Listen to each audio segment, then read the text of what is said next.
Here's example 9 of solving trig equations. So this one's actually going to be a little bit different. We're kind of going to do it in the opposite order. So first for part A we want to find the general solutions, and then for part B we want to find all solutions in this interval 0 to 2 pi.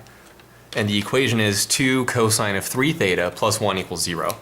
Okay, so first of all, 0 to 2 pi, the way it's written, that means 0 is less than or equal to theta, strictly less than 2 pi. Okay. Now, this 3 theta here, that's kind of the difference here. So we have a little bit of algebra going on, and also instead of just a plain old theta, we have a 3 theta. And this makes things a little more complicated. And actually, because of this 3 here, that's why we're going to do this in the opposite order. So in the previous examples we found specific solutions, then we use those to get general ones. Okay. We're kind of going to do the same thing, but it's just a little trickier, so we have to be very careful about how we do it. Okay, so it's easier to get the general solutions first, and then use those to get specific solutions in 0 to 2 pi. Okay, so before with cosines and sines, in 0 to 2 pi there were always 2 specific solutions inside of this interval. But now because of this 3, we're going to take that 2, multiply by the 3, and we're going to get 6. Okay, so there will actually be 6 specific solutions, and it's not really obvious or easy to find them until we get the general solutions. So that's why we have to do it in the opposite order. Okay, so let's go ahead and work on this here. So subtract 1 from both sides. 2 cosine of 3 theta equals -1. Divide both sides by 2. Cosine of 3 theta equals -1/2. And that's good because -1/2 is a special value associated with the unit circle. So this 3 doesn't really come into play yet. So let's come off to the side here. So if cosine of x equals -1/2, then what is x? So if we just restrict ourselves to 0 to 2 pi, okay, that's what we should do, restrict ourselves to 0 to 2 pi. If cosine of x is -1/2, then x is going to be 2 pi over 3 or 4 pi over 3. Okay, that's straight up just a matter of knowing the unit circle. So x is 2 pi over 3, or, let's write it over here, or x is 4 pi over 3. Okay. So here we don't have x, we have 3 theta, but that changes absolutely nothing. Okay, here cosine of a thing is -1/2, so that thing is 2 pi over 3 or 4 pi over 3. Well, the same exact thing over here. Okay, cosine of 3 theta is -1/2. Okay, so then 3 theta equals 2 pi over 3 or 3 theta equals 4 pi over 3. Okay. Okay, so cosine of a thing equals -1/2, so that thing equals 2 pi over 3, or that thing equals 4 pi over 3. It doesn't matter if that thing is x or if that thing is 3 theta. Okay, so we can put a box around the 3 theta, 3 theta, 3 theta. Okay, it's all the same, right? Whatever's here inside of the cosine, okay, cosine of whatever's in here equals -1/2, so whatever's in here is 2 pi over 3 or 4 pi over 3. Okay. Now here's kind of the tricky part. You might be tempted to just divide by 3 right now, and then say theta equals 2 pi over 9, or 4 pi over 9. And we don't want to do that now. It's too early to do that. And the reason is we're going to miss a bunch of our general solutions. Okay. So here, let's go back to this for a sec. What if we wanted general solutions for this? Well, then what we would say is x equals 2 pi over 3 plus 2k pi, where k is any integer, like we've been doing in some of the earlier examples. K any int. Okay. Or x equals 4 pi over 3 plus 2k pi, where k is any integer. Okay. Well, the reason it's okay to do that with this is because all we have is x. Okay, so notice it's just x, x, x, x, x, x, x. Okay. Well, here we don't have x, we have 3 theta, so we have to kind of do the same exact thing here. What we then have to say is 3 theta equals 2 pi over 3 plus 2k pi, where k is any integer. Okay. Or 3 theta equals 4 pi over 3 plus 2k pi, where k is any integer. Okay, we explained all this 2k pi, k any integer, it's all explained in the previous examples, and there's too much else to talk about here, so we don't want to focus on that again here. But anyway, notice the correlation here, 3 theta, 3 theta, okay? So x, x, x, x, x over here, instead of x we have 3 theta, 3 theta, 3 theta, 3 theta, 3 theta, okay? So the point is, whatever is inside of the cosine is what you set equal to this and then add 2k pi. So over here it's just x, so there's no confusion, nothing to worry about there. But here it's the 3 theta. So we have to take the entire thing in the cosine, which in this case is 3 theta, take the entire 3 theta, set it equal to this, and then plus 2k pi, okay? So now we can divide by 3. Now it's okay to do that. So let's get rid of this. But again, just to clarify, or just to emphasize the point, just you take whatever's the entire expression inside of the cosine, and then you add 2k pi to that, okay? So 3 theta, that is 2 pi over 3 or 4 pi over 3, and then we add 2k pi to that. So then what do we do from there? Well, from there, so if 3 theta equals 2 pi over 3 plus 2k pi, so let's drop the k any integer, let's drop that just to make things shorter here. So now we can divide everything by 3. So 2 pi over 3 divided by 3, that's 2 pi over 3 times 1/3, which is 2 pi over 9. So we saw that briefly earlier, but didn't really explain it. Okay. Now we have to be very careful because we have to do the same thing over here. So then we say plus 2k pi over 3. Okay, we're dividing everything by 3. Divide everything on the left by 3, divide everything on the right by 3. 2 pi over 3 divided by 3 is 2 pi over 9. 2k pi over 3 is just 2k pi over 3. Okay, so really what we did was 3 theta equals 2 pi over 3 plus 2k pi. Divide everything by 3, okay? Everything. So that's what happened here. And then we'll do the exact same thing with the 4 pi over 3.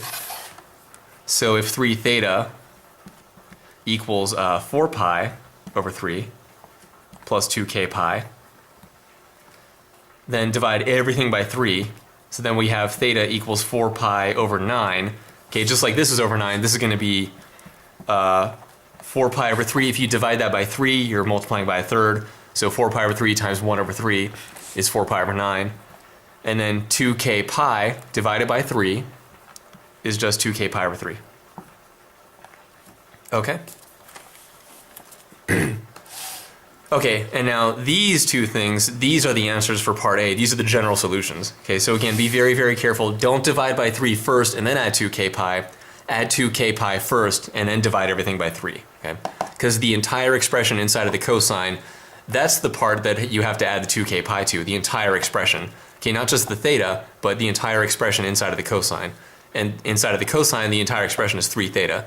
So that's what we have to add 2k pi to. Okay. So this right here is our answer for part A. 2 pi over 9 plus 2k pi over 3, or 4 pi over 9 plus 2k pi over 3. Okay? So those are the general solutions. Now we want to use these to find all the solutions in 0 to 2 pi. So again, as we mentioned earlier, since we have the 3 theta, there are actually going to be 6 solutions instead of the usual 2 in this interval here. So how do we find those? Well, let's erase everything, make some room. So let's write our specific solutions down over here separately. So actually, I want to do something else here. So 2 pi, let's get this over a common denominator. So if we multiply, so let's say 2 pi over 9 plus 2k pi over 3. So let's get a common denominator. It's going to make the next part simpler. So multiply by 3 over 3. So this is going to be 2 pi over 9 plus 2k pi times 3 is 6k pi, and then over 9. So now we have our common denominator 9, so this is 2 pi plus 6k pi, all divided by 9. Okay, and we can do the exact same thing with this one, 4 pi over 9 plus 2k pi over 3 times 3 over 3. Okay, when we do that, we're just going to end up with 4 pi plus 6k pi over 9. Okay, it's the exact same process. The only difference is instead of the 2 pi, now we have a 4 pi. Okay, that really doesn't change anything else about the math. Okay, so now these are gonna make doing part B is now gonna be simpler because we have these common denominators here. Okay, Now, do we have to go that way? No, we don't really have to do that. We can use these expressions also, but then we're going to have to keep getting common denominators over and over again. So why not just do it once each here and get it over with? Okay, but anyway, now what we want to do is set up a little chart. So we're going to set up a chart with k, and let's say k is 0. So if k is 0, we'll also, I actually need a little more room here. So we have a chart where one row is going to have values of k, the other row has values of the first general solution. Okay, this is one general solution, here's the other general solution. So this one's going to be 2 pi plus 6k pi all over 9. And this one, let's maybe use a different color.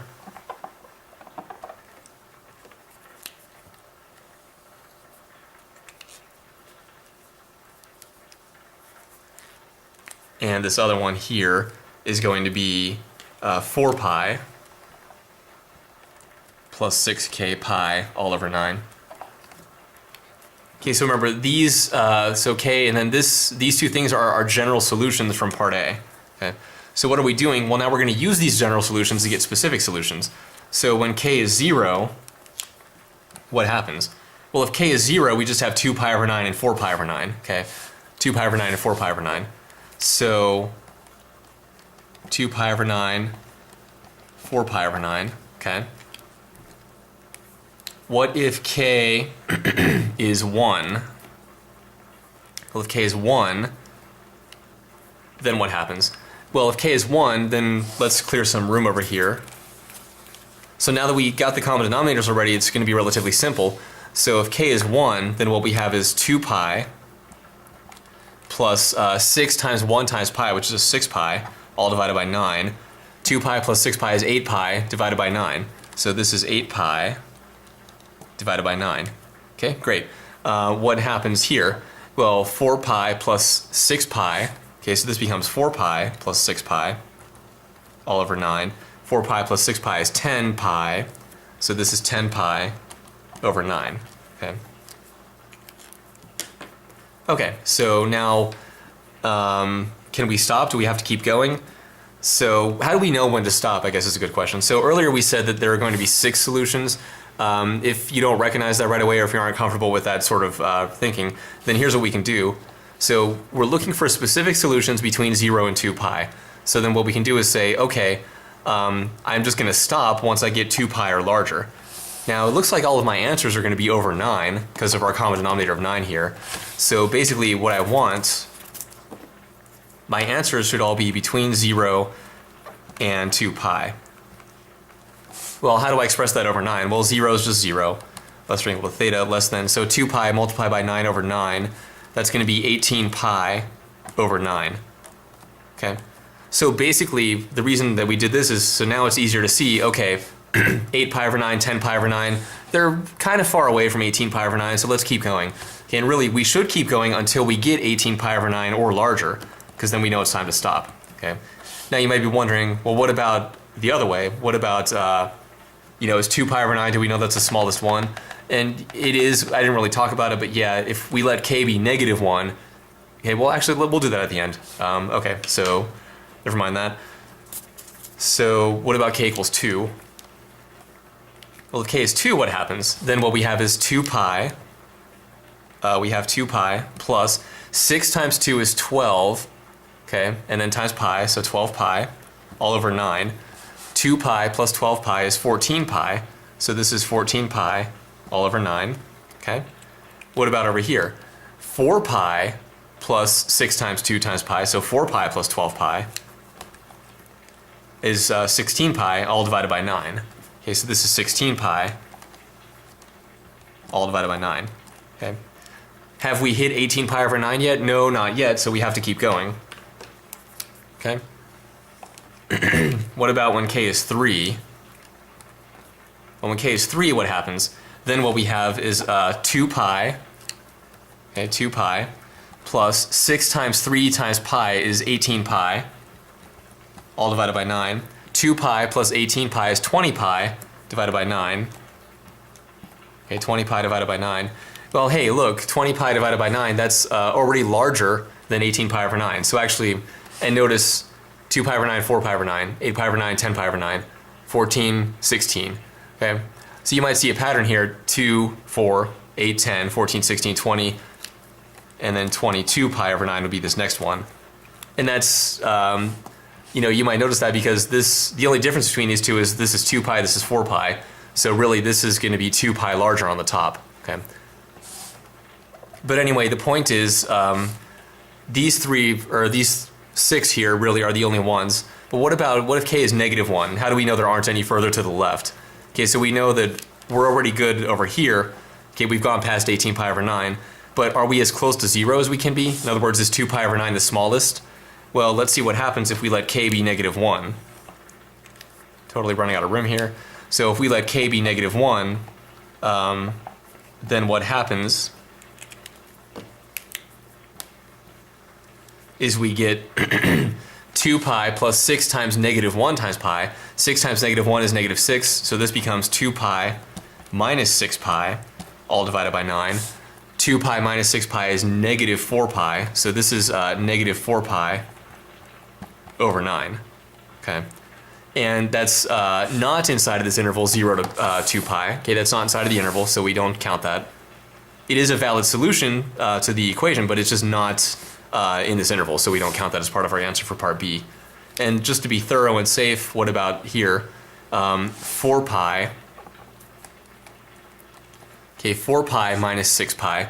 So again, if k is -1, this just becomes minus 6 pi. So 4 pi minus 6 pi over 9 is -2 pi over 9. Okay. So basically, yes, 2 pi over 9 is the smallest positive solution inside of this interval. And if we look, we see, okay, it's these 6 right here are the 6 specific solutions inside of this interval 0 to 2 pi. Okay, so that's pretty much it for part B. So just to recap, what do? Well, we solve this equation. Keep in mind that the 3 theta is what we have to add the 2k pi to. And then after that, we can divide everything by 3. Okay, so 3 theta, you have to add the 2k pi to that, and then divide everything by 3. And then that gave us our general solutions, okay, right here. 2 pi over 9 plus 2k pi over 3, 4 pi over 9 plus 2k pi over 3. And then we use those general solutions to get specific solutions by filling in this chart. So k equals 0, 1, 2 is all we needed. And then we just checked 3 gives us values that are too big. K equals -1 gives us values too small. So this is everything we need right here for part B. Okay, and that's example 9 of solving trig equations.